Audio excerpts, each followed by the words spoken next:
But tonight, our top 5. Where the hell is it? Okay. Tonight we're doing our top 5 Universal monster movies. So this one was not that easy because there's a lot of good ones. I mean, you get. I left. Truth be told, I left off the Abbott and Costello ones. I did it because they're part of Universal. Just so you know, They're part of it, but I was like, we're horror guys. But yeah, I mean, we could do our top 5 Abbott and Costello movies, and that's fine. There's only one that matters to me, anyways, and you probably know which one, even though they did a few of them with the monsters. So I was thinking about it. I was like, you know what? I'm going to do it. I'm just going to leave it off and see where we go. So let's see. We're our top 5 Universal monster movies. So my number 5. So my number 5, and I just watched it the other night. I know Joe's not here. It's one of his favorites. He collects a lot of it, and I watched that and its sequel back to back last week because there's that Universal Monster Channel on Pluto. My number 5 is Creature from the Black Lagoon from 1954. Wow. Okay. Good film, like a dread film, because amazing underwater scenes for 1954. I mean, just the way he's swimming and they're chasing after him. A lot of the underwater scenes for that time frame, absolutely amazing. Yeah, when this subject comes up, a lot of it's memories with my dad watching these movies because I really don't watch them now. I probably go back to them. I probably should because they're significant. But obviously, like our generation, our Universal monsters are going to be the Freddys, the Jasons, the Michaels, the Chuckies. So it's just kind of funny how that all goes. But number 5, it's Boris Karloff here. Come on, let's talk the original Frankenstein. That's my number 5. Nice. Very cool. Yeah. All right, so let's see what's going on in the chat. There's got to be some good ones out here in the chat. Let's see. Slash your friends, the original Phantom of the Opera from 25, Lon Chaney. The scene with Chrissy on Mess the Phantom. True. Amazing. I mean, we could do the top. This is like a top 10 topic. It's tough to pick 5. Travis says, I haven't seen any Stanley, so I'll go with Monster Squad. And if Invisible Man from 2020 counts, yeah, I mean, it's a remake of one, but totally different. Ever Scathed? Bill says, is OG Dracula. He's right there with. Oh, well, you said Frankenstein, rather. Travis is heading out. Thanks for Travis hanging out tonight. Talk to you soon, man. Creatures 3 for him. Invisible Man is number 2. Take care, Travis. Yeah, so that's our first 2. So my number 5, Creature from the Black Lagoon, rather, and you have the original Dracula, not Dracula, original Frankenstein. My number 4. Now this, to me, same thing. I'm talking about effects in Creature from the Black Lagoon. All the underwater scenes, how great that was. Now the effects of all the hair growing on the face in the Wolfman, the original Wolfman from 41, amazing. Sweep for Pat and I. Wolfman. I mean, you just look at that, you're like, holy! I mean, how the hell were they doing this at that time? And I got to tell you, I mean, Lon Chaney and Lugosi. Did you see the Del Toro one? Yes, I did. I don't think it's that bad. It's not that bad. I enjoyed it. I thought it was. I mean, the same thing. It falls into the thing where maybe I've seen it 2 or 3 times, but definitely enjoyable. Yeah, it's not like dreadful, like some people thought. Yep. So Wolfman's a sweep for us. Spot on, like you're saying, with the effects with the hair. Same thing with Bill. Wolfman number 4. Look at this. We're getting a sweep here. We're getting the sweep. Oh, Colin's throwing his 5 out there. Bride of Frankenstein. It's on my list. It's coming up. It's on my list too. Oh shit! I can see where this is going, Pat. Yep. Oh, the Raven with Lugosi. Another good one.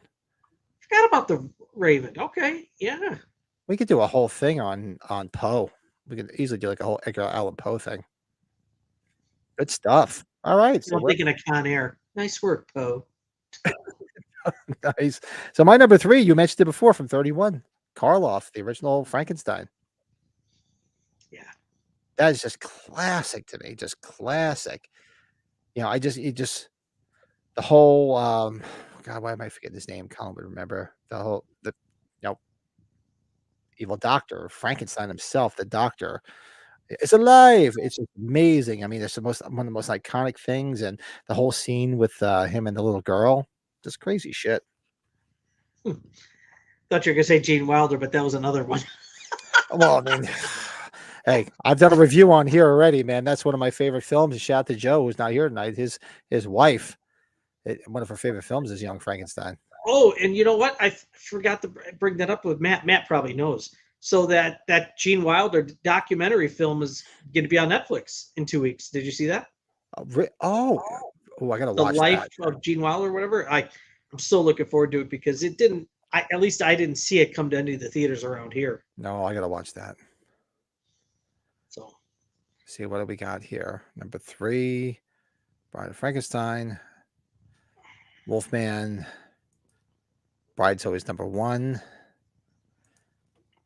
John says, I would like to see honest remakes of The Giant Behemoth, The Hound of the Baskervilles, and The Satan Bug. Hound of the Baskervilles is awesome. I haven't seen it since I was a kid. Number 4 for Colin, The Black Cat. Another good one I haven't seen, and probably since I was a kid. wow, yeah. Nice. Number 3, yeah. I think probably off the whole list for me, this is probably the best made movie, like just from story to the look of it, atmosphere. It is The Bride of Frankenstein. I remember first seeing it, I was like, wow. It's one of the only ones on my list that I've watched a few different times. Very cool. Absolutely. It's on my list. It's coming. It's a coming. Oh, look at Lurch with the bat. Collins then there with number 3 with the Wolfman. Well, we were off by 1. Well, yeah, you gotta have.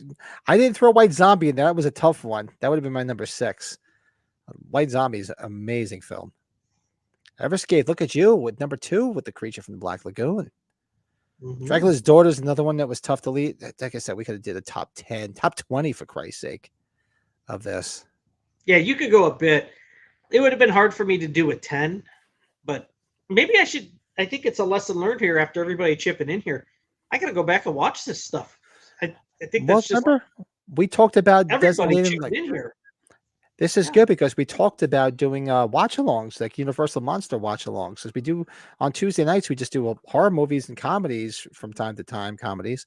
And we said, we should really go back and revisit the Universal Monster movies. And it's a short watch. They're only usually like an hour and 10 minutes.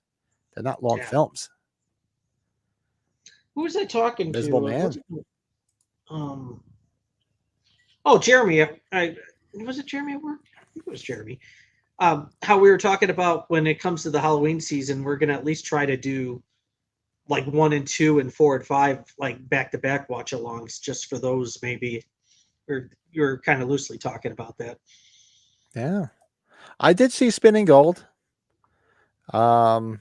For those who don't know, off topic, it's a movie about Neil Bogart, who founded Casablanca Records, who signed Kiss, his first when he broke off from, was it Buddha Records? That was the first band he signed to his label was Kiss. So it's a good movie. It does a lot of cool back shit on Neil Bogart and how he was, but it was just a little weird because they had Kiss in different makeup. And but you're talking about the movie Crush Groove, which is a little weird, but I don't, from what I've told, if you watch an interview with the director, who was Neil Bogart's son, he said, well, Kiss was still developing the makeup.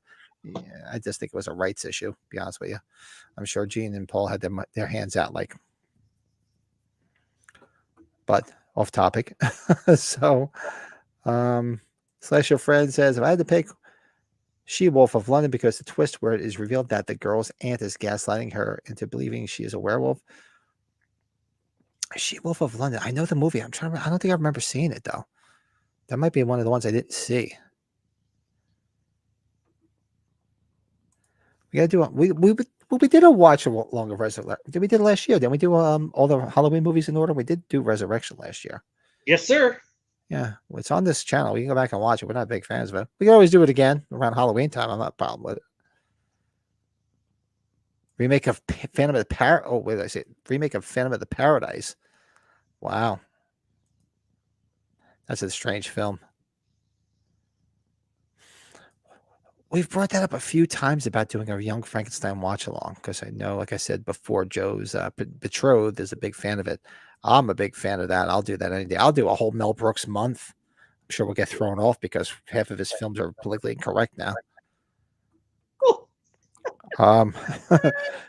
So where did we leave off? So my number 3 was Frankenstein from 31. Your number 3 was Bride of Frankenstein, correct? Correct. All right. So my number 2 from 1932, The Mummy. Love the original Mummy. Another one that's got for its time frame with those effects. Absolutely amazing. Take that over the Brendan Fraser shit any day. Actually, I don't mind the Brendan. It's a different type of movie, so I never compare it. I don't mind it. I like the Mummy. This isn't to say I hate those versions, but I'll take the OG over them. I think the Tom Cruise one's the one that really sucked, if I remember right. Well, it's got Tom Cruise in it, so. Hey, those Mission movies are badass, dude. Oh, they are. I'm sorry, but anyways. Oh, they do one Blazing Saddles on 4K. Nice. Oh, time to whip this out. Excuse me while I whip this out.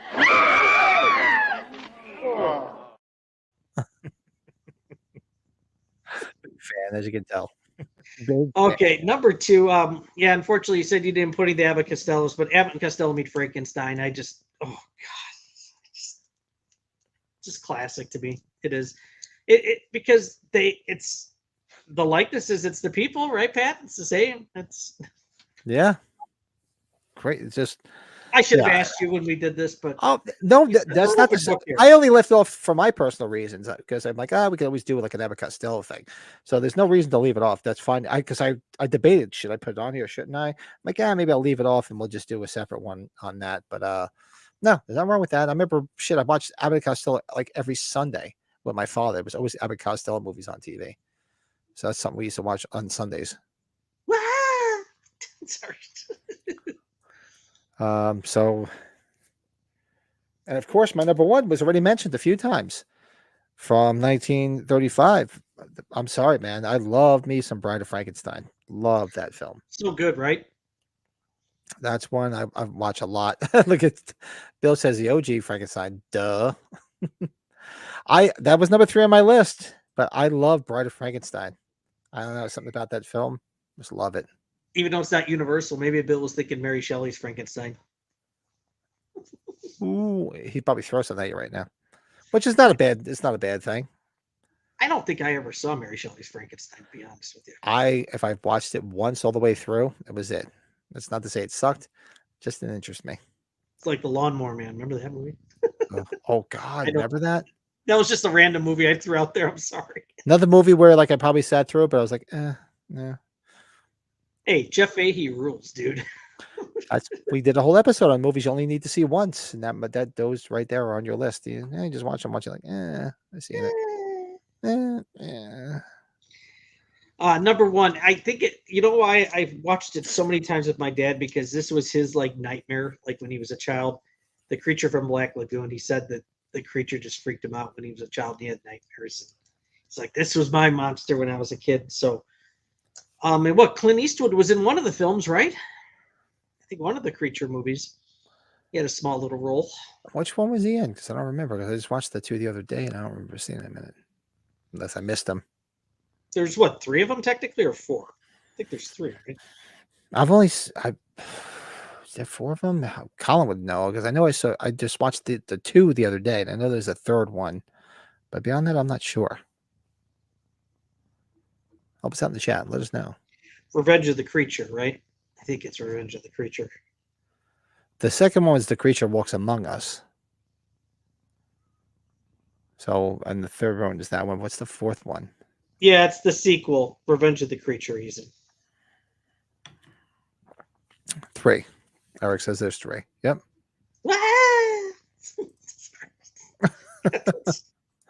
Clint was also in Tarantula, but I didn't know he was in one of the Creature. Was he in Tarantula? I haven't seen Tarantula. I mean, back when I was a kid, there was never anything to watch on TV. Like on the weekends, they always showed there was always Godzilla movies playing. There was Abbott Costello playing, and there was always like B horror movies like Tarantula playing. It was such a fun time to see stuff. It really was. That was making me think of when we saw Frank when he went to Chiller, and he was getting that Kingdom of the Spiders film poster signed by William Shatner. By Shatner, yeah. I remember my parents going to see that. They talk about it all the time, seeing that movie at the drive-in. It came from outer space, yeah. It's Carpenter's movie. That's the one that inspired him. That's a movie I haven't seen in a long time. Yeah, it's rough, right? That's our top 5 Universal monster movies, man. Throw some more in the chat if you want. While we're here, throw some in the comments below. Thank you for watching That Horror Movie Podcast Top 5 Ranking. We do a Top 5 ranking every Sunday night live on That Horror Movie Podcast, 8 p.m. Eastern Time, live on this channel. So make sure you subscribe to the channel, get all the notifications. When we go live every Sunday, and we go live every Tuesday for watch-alongs, and sporadically here and there, and all sorts of other videos along the way. So if you like music, comedy, horror, any of that stuff, this is the place to be. Keep coming back and watching our top 5s.